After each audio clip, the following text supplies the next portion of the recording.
It's Tuesday, 22 October. Welcome to the PDB Afternoon Bulletin.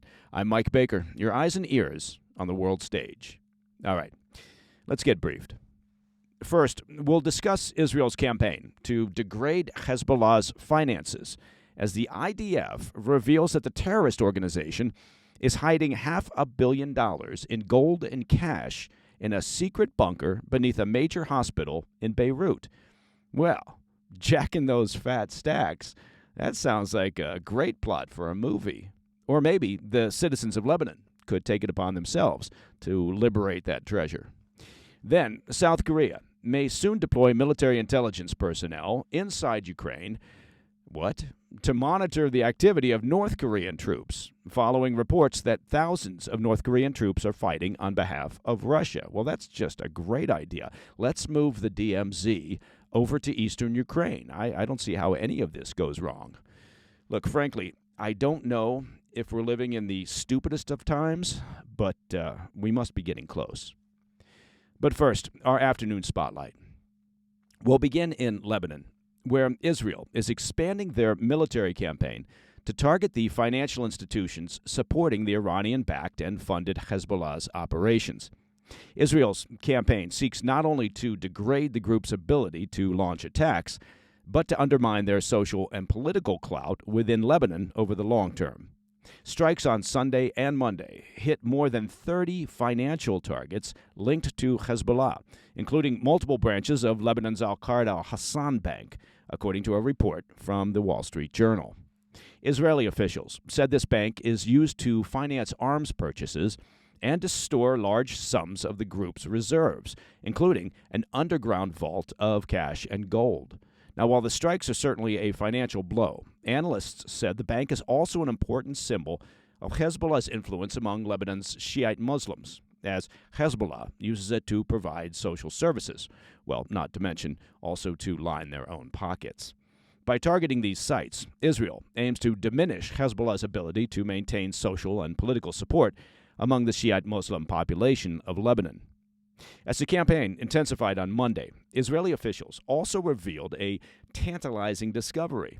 Hezbollah is allegedly hiding more than $500 million in cash and gold in a secret bunker underneath a major hospital in southern Beirut.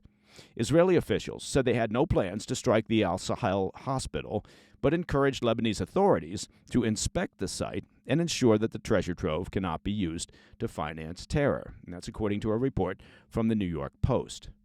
Rear Admiral Daniel Hagari, the IDF's senior spokesperson, said the $500 million in reserves was deliberately placed under the hospital to protect it from potential airstrikes, which, of course, shows Hezbollah's total disregard for civilian lives. The bunker reportedly belonged to deceased Hezbollah leader Hassan Nasrallah and was designed for lengthy stays, kind of like a man cave where he'd roll around in the fat stacks while singing All About the Benjamins by P. Diddy. Okay, fair go. I made up that last part. The hospital's director has denied the allegations and ordered an evacuation of the hospital, starting with the $500 million, of course, despite Israel's assurances that it was not going to target the site. Lebanese lawmakers associated with the Shiite community also denounced the allegations as false and slanderous, although I'll bet they're wondering just how they can get some of that bread. Publicly, they're all, nope, just false allegations and slander, but privately, they're all looking at each other and thinking, where's that bunker at? Well, according to the Israeli military, the bunker is connected to the hospital by a shaft and contains several rooms that may serve as informal command posts for Hezbollah's operations. The bunker is also said to connect to another building several yards away from the hospital.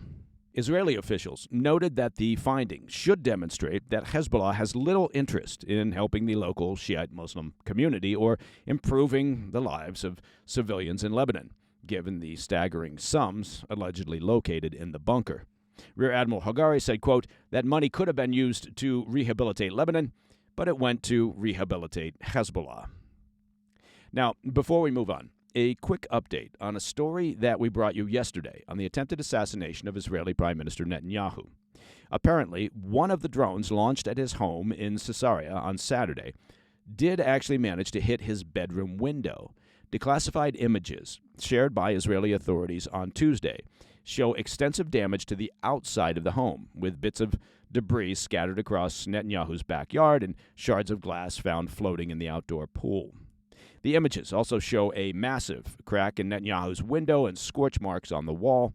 Officials said the drone was not able to breach Netanyahu's home due to protective measures, such as reinforced glass. As a reminder, on Saturday, 3 drones were launched from Lebanon and crossed into Israeli airspace, targeting Netanyahu's house on the Mediterranean coast. 2 were intercepted, but the third eluded Israel's defenses. According to the IDF, no one was at the residence at the time of the attack. A defiant Netanyahu blamed Iran for the attack on Sunday, saying, quote, "The agents of Iran who tried to assassinate me and my wife today made a bitter mistake."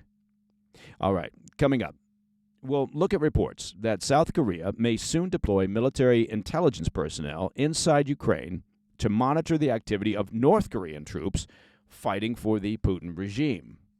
I'll be right back. You know, every day we hear about surveillance and how our right to privacy is being infringed upon. And it's true, right? You know what I'm talking about. It feels like we're living in a world where nothing is truly private anymore. And you know why? It's because nothing really is truly private anymore. I mean, most of us, for the sake of convenience, fair enough, right? We hand over our personal information without a second thought on a daily basis. I mean, we're signing up for services, you're shopping online, using social media, and I know you're out there using social media. Well, but this convenience, it comes at a cost. Now, it's time for us to take a stand and fight back for our right to privacy. One tool that's been essential for me in this fight is the all-in-one privacy app called MySudo. That's MySudo, MySudo. It's an app that lets you create multiple digital identities with separate phone numbers and emails so you can keep your personal information private. In this age of constant surveillance, having MySudo is crucial. Now, for my listeners, I've got a special deal. Go to mysudo.com/Mike Baker and use code, wait for it, Mike Baker. I bet you didn't see that coming, to get 30 days free on a Sudo Pro yearly subscription. Take back your privacy. Take it back with MySudo. Trust me, it's worth it. Welcome back to the Afternoon Bulletin. South Korea is considering the deployment of military intelligence personnel to Ukraine to monitor North Korean troops that are reportedly fighting alongside Russia. Now, this comes in response to growing concerns from Seoul's intelligence community, which claims that Pyongyang deployed at least 1,500 soldiers to assist Moscow's war efforts. On Friday, Seoul's National Intelligence Service reported North Korean soldiers have been training in Russia's Far East and are now reinforcing Russian troops on the front lines in Ukraine. Describing the deployment as, quote, large-scale, Seoul sees this as a troubling signal of Pyongyang's deepening military ties with Moscow. This report follows an earlier warning from Ukrainian President Zelensky about North Korean troops training inside Russia. As we've been tracking here on the PDB, Ukrainian intelligence officials notified Western leaders last week of North Korean troops joining the front lines, which led to near immediate desertion upon arrival.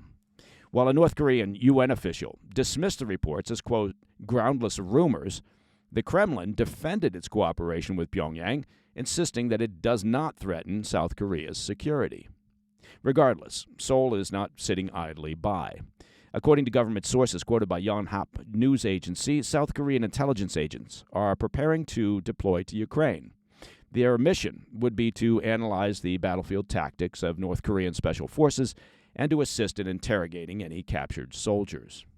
In addition to the intelligence mission, South Korea is reconsidering its broader support for Ukraine. Currently, Seoul provides logistical and humanitarian aid, but discussions are underway about potentially sending defensive and even lethal military aid. South Korea condemned North Korea's alleged troop deployment, calling for the immediate withdrawal of its forces. Seoul warned, quote, phased countermeasures could follow, coordinated with its international allies if the situation escalates. The U.S. echoed these concerns. Ambassador to the UN, Robert Wood, called the reports of North Korean soldiers alongside Russians in Ukraine a, quote, dangerous and highly concerning development, emphasizing the growing military ties between the two regimes. Meanwhile, European leaders are debating over a response. The Lithuanian foreign minister revived the idea of deploying European troops to Ukraine. The proposal, originally floated by French President Macron in February, was quickly shut down by the German Chancellor, Olaf Scholz, who assured no European or NATO troops would set foot in Ukraine. However, the Lithuanian foreign minister believes the confirmation of North Korean involvement could change the calculus, stating, quote, we have to get back to boots on the ground. Now, an Estonian politician shares this frustration. Riho Terras, the Estonian politician, criticized Europe for dragging its feet. Terhas argued the mere suggestion of European troops entering the conflict would add uncertainty for Russian President Putin, describing reliance on foreign troops as a sign of desperation. Despite calls for action, European leaders remain cautious, of course, of a broader regional conflict. Well, that does make sense. And that, my friends, is the PDB Afternoon Bulletin for Tuesday, 22 October. If you have any questions or comments, please reach out to me at pdb@thefirsttv.com. And don't forget to listen to the show ad-free. Well, it is very easy. All you have to do is become a premium member of the President's Daily Brief by visiting pdbpremium.com. See? Very easy. And, of course, you can always check out the PDB on our YouTube channel at President's Daily Brief and all podcast platforms. I'm Mike Baker. I'll be back tomorrow. Until then, stay informed, stay safe, stay cool. Hey, thanks for tuning in. If you enjoyed this video, don't forget to hit that like button and leave a comment, a really positive, nice, and kind comment. That would be appreciated. And if you're not already subscribed to our channel, make sure to subscribe and turn on notifications so you don't miss any of our daily updates.